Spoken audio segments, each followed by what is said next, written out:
Good morning. What you get for $2 million in Santa Clara County, as well as existing home sales in Santa Clara County and the 12 Bay Area counties, including Santa Cruz and Monterey. Today's rates, what you get for $1 million, and a little quick look at Measure E again. What else are we going to do? Okay. And then also a homeowners association thing here too. We'll go into this real quick. I talked about it last week. I think it's important that we raise awareness about this. I am an annoyingly avid person against HOAs. I know we need to have them. It's like a necessary evil.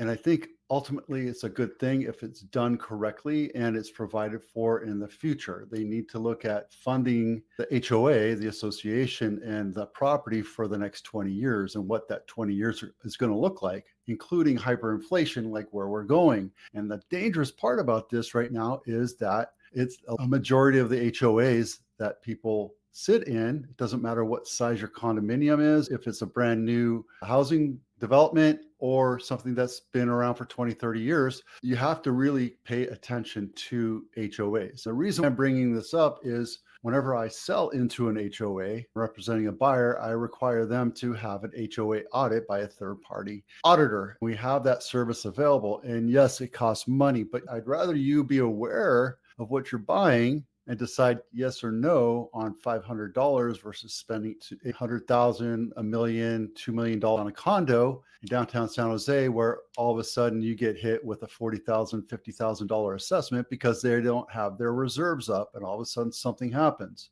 foundation issue, major plumbing issue, etc. My first house had an HOA, and I was on the board for 7 years. They wouldn't let me go until I sold it.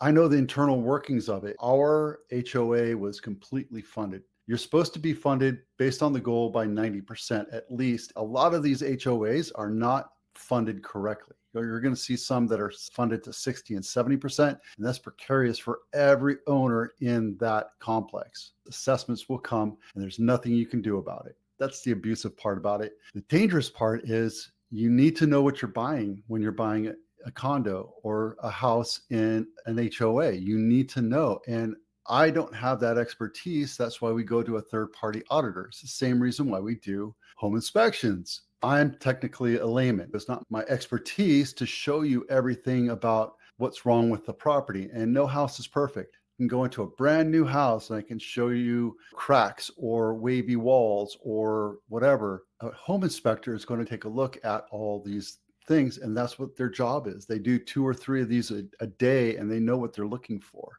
They've been educated on how to look for certain things like broken air ducts, appliances that don't work, and switches. I can look at it, but it's not my strength. So I bring in people that are strong at doing it. When we look at HOAs, I highly recommend that we spend $500 and have that HOA audited. They look at all the documents, the reserves, the fees collected, the accounting, the insurance, and how much they're paying the management company and all this other stuff. And they give you a report telling you, yes, this is a good HOA, or this one's going to have a $50,000 assessment in the next 5 years, just so you know. So be aware.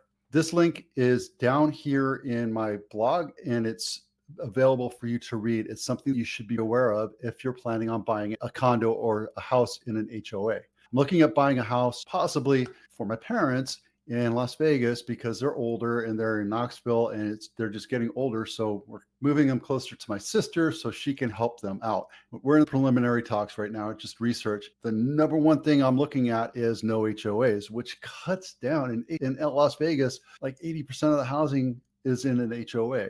So unless there's something done completely different, the way they manage it, I would say, let's move you into a house. Mortgage rates today, 15-year at 5.5, 30-year VA, and 38-year FHA is 5.6. Jumbos are 6.5. It's just what it is. Everything went up a tad bit. And these are non-quoted rates. If you're thinking about refinancing or buying a house, is take a look at these and then also talk to a loan broker. I have a list of loan brokers that can help you out and happy to share them with you. What you get for $2 million in Santa Clara County. This is a 5-bedroom, 2.5 bath, 2,300 square feet, built in 1965. And this one is on Redmond, which is a semi-busy street. It's a filter street. This is a main avenue right here. I think this is, what is this?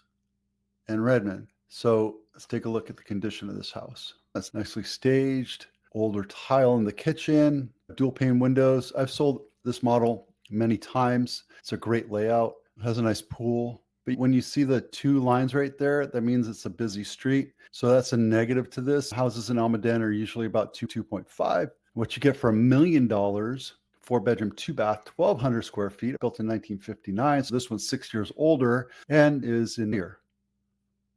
Now that's Capitol Expressway, 101 and 87 right there. This is a standard ranch house. It was updated, not upgraded or remodeled, staged. That patio needs a little bit of love, but there you go. That's what you get for $1 million in San Jose. Measure E. I know I keep beating this dead horse, but my theory is that Measure E prevents our housing in San Jose from going higher in a major way. And here's a chart. We do sell houses that are over $2 million. I'm showing you that one in Almaden, and that's a lower end version of what you can get in Almaden, but it's still at $2 million. If you sell it at $2 million, it's $6,600 conveyance tax. If it's $1,199,999, it would be $6,600. Right at $2 million, you have to pay a conveyance tax and a transfer tax. At $2,001,001, that conveyance tax goes away, and then you pay the transfer tax of $15,000. That's the way Measure E is. That extra money is supposed to go towards housing affordability and homelessness. They raised $56 million in fiscal year 2023. They spent $10 million of that. This is where all the money went to. Homelessness prevention, rental assistance, homeless support programs, creation of new affordable low housing units. This one right here, I wanted to take a look at. I took a look at this, and this is what the site looks like right now. You can barely see it. This is what the site looks like. They're going to tear that down, and I'm excited about this, right? This is what it's going to look like. I don't know how they're going to do it, if that's going to work. I have no idea, but they got a $3 million grant to do this, and it's great for the cultural community. It allows people to have a nice cultural club for the Black community, and I think that's wonderful. I'd love to see this be successful. I'm excited to see this come to fruition. Same thing with the Quetzal Gardens. They got $2.6 million. And then administration fee, which is 5% of their spending, goes to San Jose, because San Jose always takes 5%. That's their VIG. They always get their 5%, period. Administration allocation of 5%. And then this is how it's supposed to be allocated and how that money's going out. I dug into this. You can dig through this annual report. The link is in my blog. So am I a fan of Measure E? I don't know yet. I think it's hindering our values of home prices compared to other cities in Santa Clara County. You see a majority of the houses here are going up and up. You go to Campbell or Los Gatos or Mountain View, and houses pop over 2.5 million, 3 million, no problem. But I understand the value behind it because you're getting something for the community. I'm a strong advocate for the community, especially when it builds these beautiful buildings for the community. As long as it strengthens the community, I'm all for it. I'd like to see that money get pushed further and see what happens. Keep track of that. The 12 Bay Area County months of inventory, we're still doing really healthy. Now, I think that's Napa still. Napa has been pretty slow at the pickup. It's one of the best places to buy a house in the Bay Area. The problem is it would take you about 2 hours to get to Silicon Valley job. So that's a negative, right? And again, we're not seeing any hockey puck thing or hockey stick movements here, so we're still doing well. Montecito is going a little bit slow, but if you look at how many we have, there's 11 whole houses for sale there. So it's not really an indicator of anything. And what is this one? This is San Martin. There's four houses for sale in San Martin. And it's such a small city, it really doesn't matter. So we're about, on average, about 2 months to sell all the properties. But if you look at the individual cities like Cupertino or Campbell or even San Jose, we're far below 2 months, and we're still a pretty healthy market. Things are slowing down. I can tell you that right now.